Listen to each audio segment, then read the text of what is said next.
Alright fellas, so before we start things off today, I just want to let you guys know that I just dropped new merch in Teespring. So if you guys are interested, let me show you guys how to get there.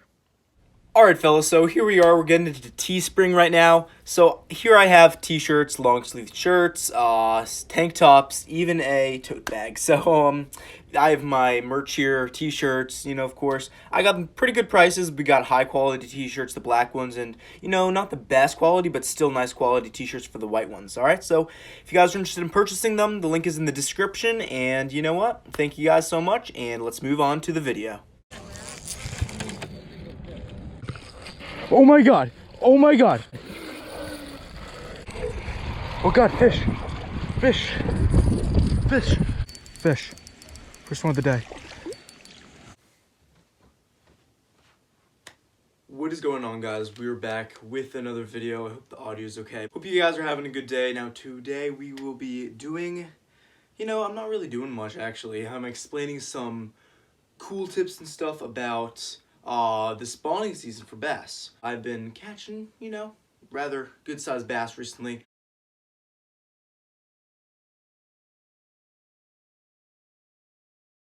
I caught about a 5-pounder a couple weeks ago actually, when the pre-spawn in New Jersey started to kick in.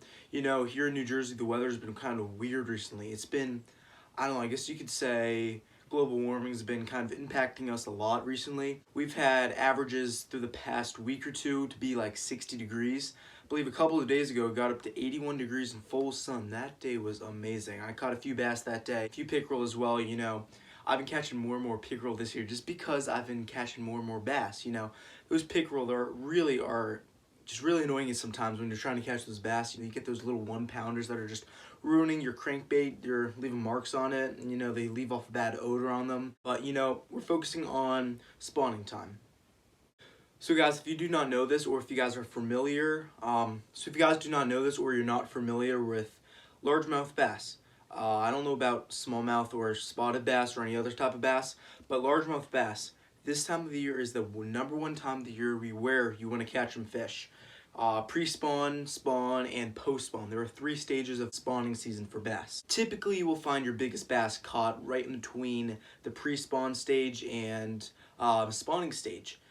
So that comes, typically around mid-April time. I don't know what's going to be like this year just because it's been so warm recently. Might throw off the bass's attitude or anything. Pre-spawn season already started 2 weeks ago, so who knows what's going to happen next. It's a rainy day outside. I wanted to shoot a video, so here we are inside in my room. We got the Bassmaster magazines, of course, in the back. I love these things. But pre-spawn. So what pre-spawn bass fishing typically is, it can vary. You could catch small bass. You can catch big bass. Typically, you catch, the rather normal-sized bass, but those bass are in a weird state of mind. They're coming from the deep water, typically in a pond or a lake. Fish want to be at the deepest part of the water comes wintertime because it's going to be more warm, right? So they're typically moving in that stage to find beds and to find their mate. Typically we'll catch a male bass at this time of the year just because they're more active and outside and always going for stuff. Where it's shallow and where there are structure because, bass do not want to lay eggs or have a bed where it is very shiny because, a bird can see right through that water and just eat them all up. That's not good at all. So they want to find a shady place. So they're always all around the ponds or lake. They're all swimming around it, trying to find the perfect spot and the perfect mate. So that's pretty much pre-spawn. They're all moving around. They're starting to, warm up and accumulate with their surroundings. So there's some good lures to throw around this time. I always throw red rattle traps. I have murky water in my area. I have some clear areas, but I prefer red rattle traps or any fire tiger color or anything chartreuse and bright looking through the water because that always helps with the brightness through the water. The bass typically go right after that this time of the year and during the pre-spawn, and during the spawning stage. So that's that, spawning. So the bass have finally found their mate. They're mating with a female, the female's mating with a male. Hopefully no more than that. This is the time of the year where the females are fattest. This is the time of the year where the females are laying their eggs or they're just about to. So the male has to be very, very defensive around the bed, so the female does not get attacked or the eggs get attacked, because you know that's their babies. Who wants their babies to get killed? I certainly do not want my baby to get killed if I have one. So you know, the male is protecting the area, so no bluegill or smaller bass get in the area. And yeah, bass will eat smaller bass. I am telling you, bass will eat smaller bass. They can't really tell as long as it's small and they can eat it. They're going after it. Bass are very, very aggressive, especially the males around spawning time. So that's that. Typically, you can throw worms if you guys can see the beds. Typically, a worm or a drop shot is very, very good around spawning time.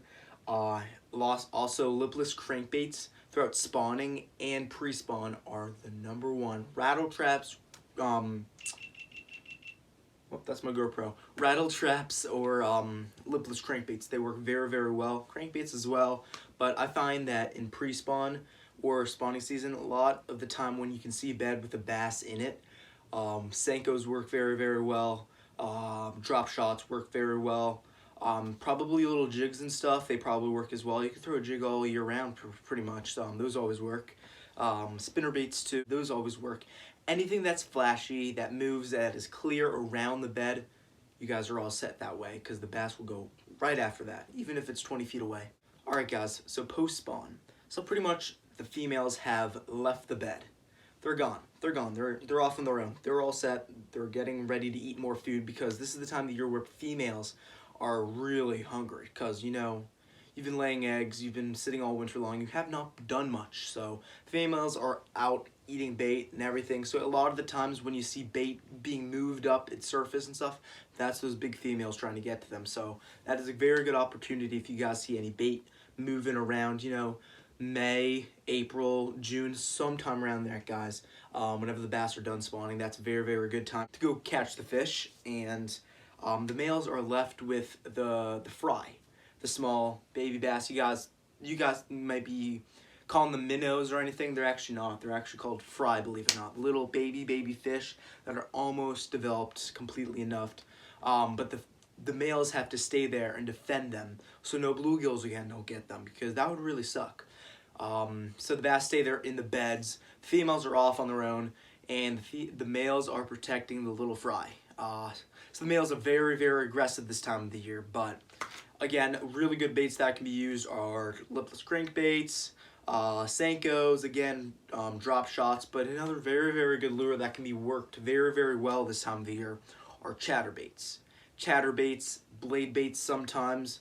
Those typically work during the wintertime, but anything flashy that gives off very good vibration or movement, that's what those males are going after, guys. That is what those males are going after. Hope this video made sense to you guys. I'm not top of the line very, very well with my information. I hope the camera's okay. I have it propped on my tripod somehow with tape. I don't know, guys. I don't know where I found my phone compartment thing, but hope the video taught you some stuff well. I know it was kind of short, but, you know, hope you guys enjoyed watching. I'm sorry we did not get outside. It is raining. The weather's been off and on in New Jersey, but, you know, hope you guys enjoyed watching. Stay safe with everything going on right now. Stay safe. Keep your distance from people, and all I gotta say now is thank you guys so much for watching, and I will catch you guys next time on the Fishing Dream. Keep fishing. Have a good day.